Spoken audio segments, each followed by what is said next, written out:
4 দিনের মাথায় আবারও বন দপ্তরের পাতা খাঁচায় নেওড়া চা বাগানে ধরা পড়ল চিতাবাঘ।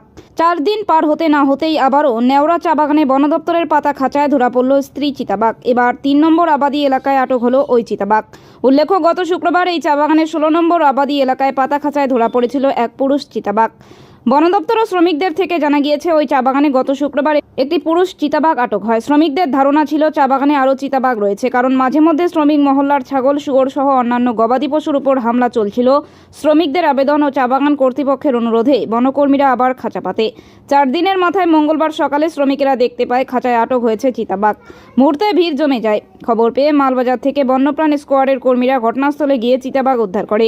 বনকর্মীরা জানায়, এদিনের চিতাবাঘটি পূর্ণবয়স্কা স্ত্রী। প্রাথমিকভাবে পর্যবেক্ষণের পর আবার বনাঞ্চলের ভেতরে ছেড়ে দেওয়া হয়েছে।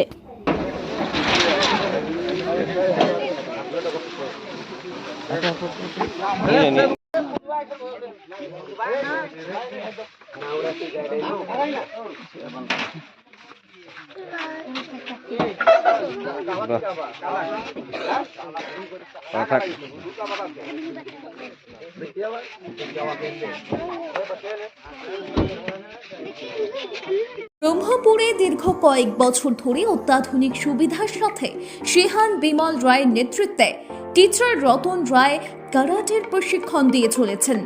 আগ্রহী অভিভাবক তাদের বাচ্চাদের অ্যাডমিশনের জন্য আজই যোগাযোগ করুন।